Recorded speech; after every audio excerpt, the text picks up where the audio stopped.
신앙 고백 드리겠습니다. 나는 전능하신 아버지 하나님, 천지의 창조주를 믿습니다. 나는 그의 유일하신 아들, 우리 주 예수 그리스도를 믿습니다.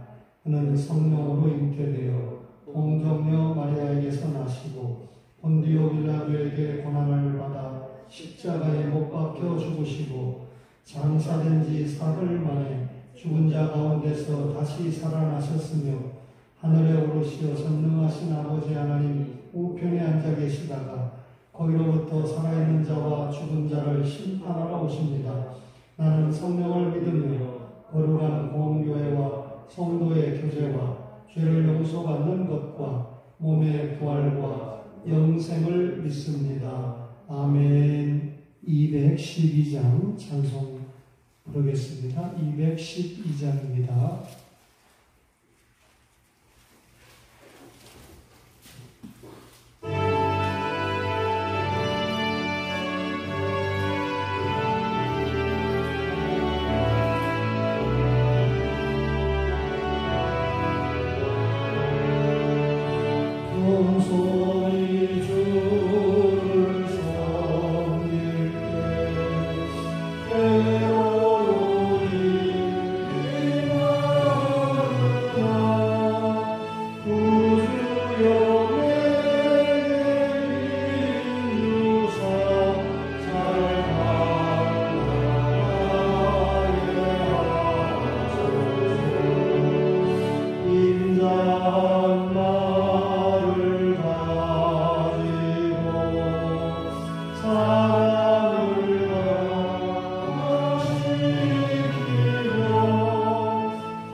창세기 30장 3절입니다.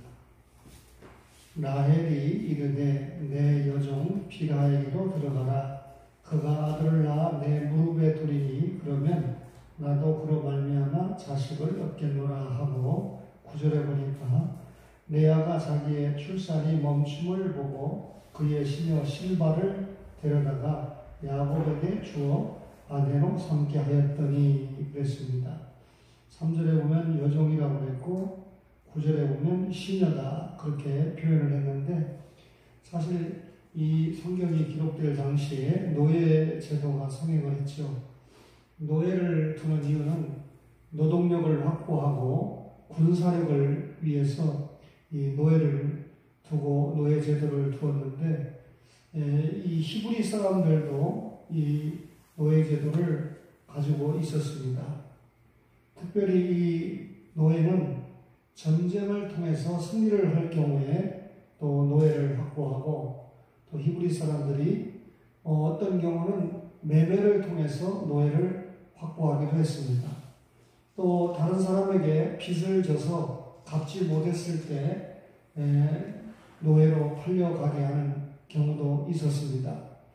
어쨌든 이렇게 노예를 히브리 사람들도 소유를 했었는데, 이 노예는 완전히 자유를 박탈당하는 것이 특징이죠. 한마디로 말하면 노예는 주인의 소유물에 불과했다 그 말입니다. 따라서 이 노예의 명예 노예의 재력이나 노예의 모든 자녀까지도 모두 다 주인의 소유가 됐습니다.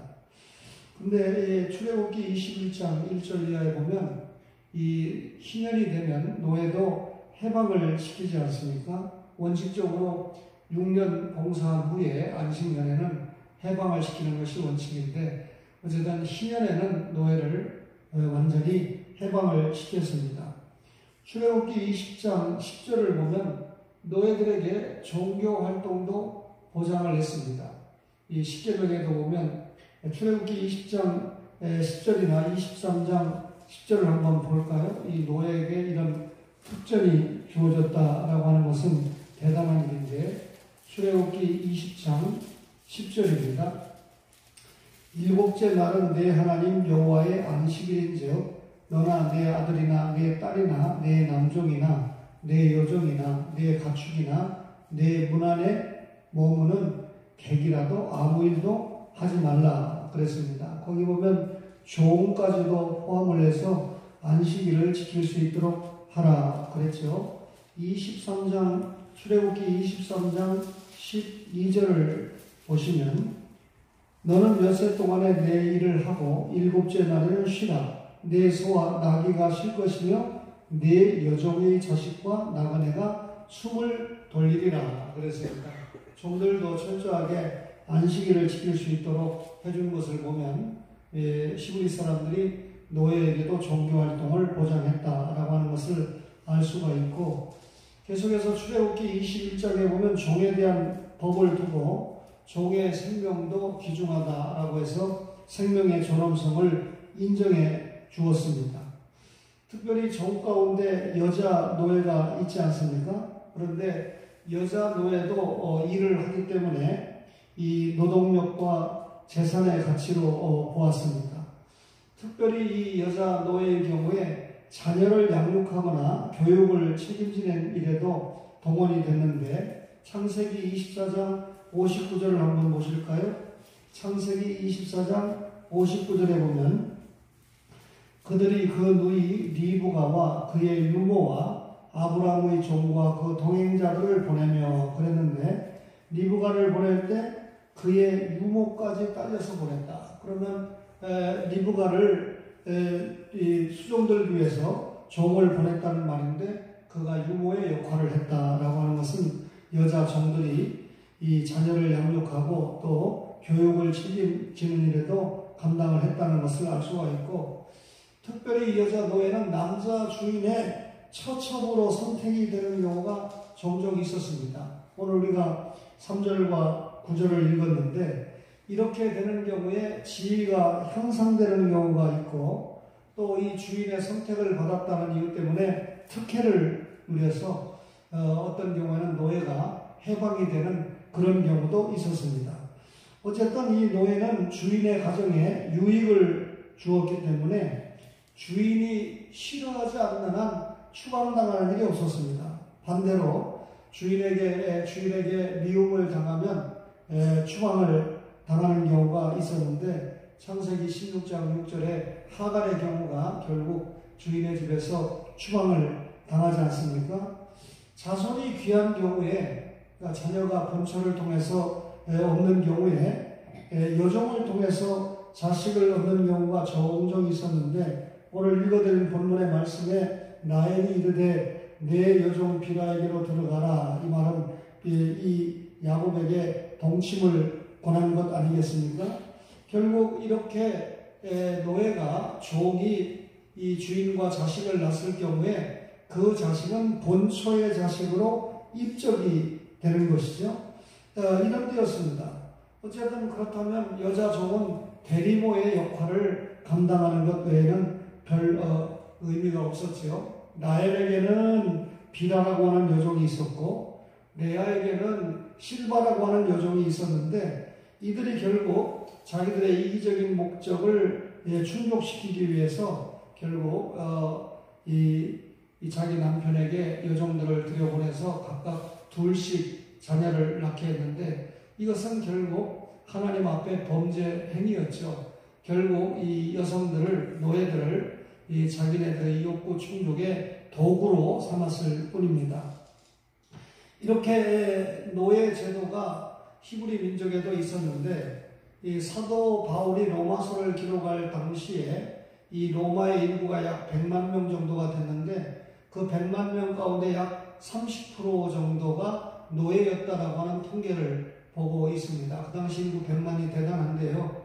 따라서 이 로마 교회 안에도 비율적으로 볼 때 약 100명의 성도가 모였다면 30명 정도는 노예 신분이었다라고 하는 것을 알 수가 있습니다. 그래서 바울이 로마 교회 편지를 보낼 때 예수 그리스도의 사도된 나 바울은 이렇게 시작하지 않고 예수 그리스도의 종된 나 바울은 너희들이 이 종이로 사는 것처럼 나도 예수님의 종이다. 사나 죽으나 주를 위해서 사는 종이다 해서 접근을 했던 것을 우리가 보게 됩니다. 역사적으로 이 노예 제도가 참 한참 오래 진행이 돼서 이 창세기 9장의 함의 후손들이 정말 고통을 많이 당했는데 윌리엄 윌버포스라고 하는 사람을 여러분들이 한번 들어봤을 겁니다.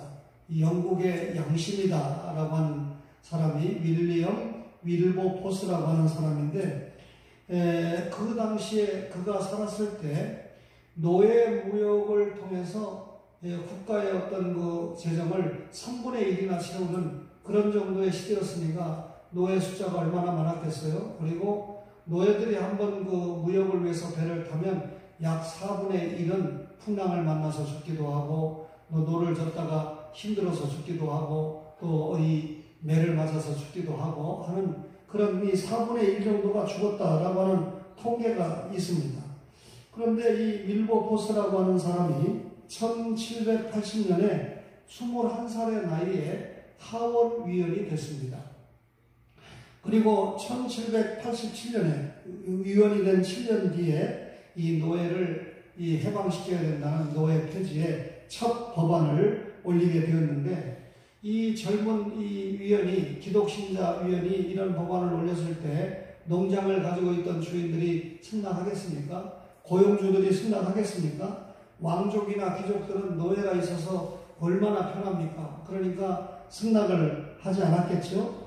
그런데 그로부터 20년이 지난 1807년에 결국 노예 무역을 중지하는, 노예를 팔고 사는 것이 중지되는 그런 법안이 통과가 됩니다. 그리고 마침내 1833년에 노예가 해방이 되는데 이 노예들이 해방될 때 이 법안을 냈던 윌리엄 윌버포스는 한 달 뒤에 세상을 떠나게 됩니다. 잘 아는 대로 이 미국도 노예를 많이 가지고 있었던 나라인데 1776년에 이 워싱턴을 통해서 조지 워싱턴을 통해서 독립전쟁을 끝내고 결국 전쟁을 끝내고 미국이 하나의 나라로 통합해서 독립을 하지 않습니까? 그때가 1776년인데 이때 이 미국이 가지고 있는 노예는 엄청났습니다. 미국도 노예를 통해서 결국 먹고 사는 그런 나라였는데 16대 대통령인 링컨 대통령이 이런 노예들을 그때는 노예를 농노라고 불렀는데 노예를 해방시키려고 하지 않았습니까? 그래서 결국 남북전쟁이 일어났습니다. 이 남쪽은 농사를 주로 많이 짓는 지역이기 때문에 노예가 절대적으로 필요했고 북쪽은 상대적으로 좀 이 노예의 수요도가 약했는데 어쨌든 남북전쟁이 해서 결국은 북쪽이 전쟁을 이기게 되는데 이때 남북전쟁을 통해서 60만 명 정도가 죽거나 다쳤다라고 하는 기록을 남기고 있습니다. 그러니까 엄청난 전쟁이었죠. 이 링컨이 이런 전쟁을 감수하면서까지 노예를 해방시키려고 했던 것은 당연히 하나님 앞에 믿음, 기독 신자로서의 신앙 양심의 발로였습니다. 결국 이런 과정을 통해서 1863년에 미국에 있는 노예들이 해방이 됐습니다. 근데 해방이 됐다고 해서 금방 노예들이 100%의 자유를 누리지는 못했잖아요. 이 전통적으로 노예를 종속시켰던 나라이기 때문에 그로부터 2년 뒤인 1865년에 아예 노예 제도를 없애버리기로 법안을 통과를 시켰습니다. 그래서 노예제도 금지법이 통과가 되고 그로부터 1년 뒤인 1866년에는 노예들이 아예 참정권까지 가지게 되니까 투표도 하게 되고 자신이 또 이 지자체 의원으로 출마할 수도 있는 그런 자격까지 부여가 되니까 이 링컨 대통령의 믿음에 의한 역할, 그러니까 흑인들이 가장 존경하는 사람은 링컨 대통령이 될 수밖에 없고, 그런 과정 속에서 이 오바마라고 하는 약간 갈색 인종도 이 대통령이 되는 나라가 되지 않았습니까? 이 민주주의는 미국에서 진짜 보여주고 있는데, 급진적인 개혁은 어떤 경우나 실패를 볼 수밖에 없습니다. 영국에는 윌리엄 윌버포스라고 하는 사람이 노예를 해방하는데 멋지게 사용을 받은 사람이고, 미국은 대통령이 된 링컨을 통해서 결국 노예가 해방이 됐는데, 기독 신자들입니다. 두 사람의 공통이, 또 보통 기독 신자가 아니고 청교도 정신을 가진, 오늘날로 말하면 정말 개혁주의 신앙과 신학을 가진 그런 신자라는 거죠. 따라서 이 성평등이다, 무슨 인권 또 존중이다, 생명 존중이다 하는 거 다 기독교 성경 정신에서 그에 대한 믿음에 의한 시도력으로 나온 거거든요. 따라서 우리가 이 기독교 국가가 되는 것은 절대 반대입니다. 만약에 우리나라가 기독교 국가가 된다면 불교 신자들은 다 죽여야 되고 다른 종교를 가진 사람은 다 죽여야 된다는 얘기죠. 그러면 기독교가 다 잡았으니까 승리한 거냐. 여러분 313년에 기독교가 공인되고 380년에 기독교가 국교가 됐을 때 결국 기독교가 타락해서 천주교가 나온 거 아닙니까? 결국은 기독교 국가가 되는 것이 우리의 목표가 아니고 기독교적 국가입니다. 그러니까 윌리엄 윌버포스나 또 링컨과 같은 정계에 진천한 지도자들이 기독교 신앙을 가지고 사회적인 모순이 있는 제도를 바꿔가는 겁니다. 기독교 정신으로 바꿔가는 겁니다. 그렇게 바꿔가면서 결국 나라가 이 기독교 신앙에 근거한 체제로 바뀌어갈 때 좋은 나라가 될 수 있는 거죠. 그런데 우리는 4분의 1 이상의 기독교 신자를 가지고 있다는 나라임에도 불구하고 아직까지 기독교적 국가를 만들지 못하는 것은 예수를 믿는다고 하면서도 아직도 유교, 불교, 선교의 이 전통적인 종교나 샤머니즘에 아직도 물들어 있다는 것이죠. 지금 더불어민주당이 국회의원 숫자는 170명 정도가 되니까 훨씬 많지 않습니까? 웬만한 것은 다 통과시킬 수 있는 법을 가지고 있는데, 어쨌든 저는 잘 정치를 모르지만 검수완박법을 밀어붙였기 때문에 이번 이 지선에서 실패를 했다라고 하는 그런 말들도 여러 사람이 하는데, 법을 국민을 위해서 만들어야지 자신들을 위해서 만들면 안 되잖아요. 따라서 이 차별법이라고 하는 문제도 심각한 이 문제를 가지고 있는데, 거기에 보면 이 성평등 문제도 심각하게 모습을 드러내고 있지 않습니까? 그런데 더불어민주당 안에 예수 믿는 신자들이 제가 볼 때는 단 한 명도 없습니다. 그런데 이 기독교 신자 통계를 보면 몇십 명이 예수를 믿는 걸로 나오거든요. 여러분 무슨 말인지 이해를 하시죠? 아무리 자신들이 정치를 해도 결국 다음번에 공천을 받을까 못 받을까를 염려를 한다고 해도 신앙에 위배되는 일은 많이 나올 때는 아니요라고 정확하게 이야기를 하는 그런 국회의원이 될 때 결국은 그 인생을 하나님이 책임져 주신다는 것을 아는 국회의원이 단 한 명도 없다는 사실이 제가 마음이 아픕니다.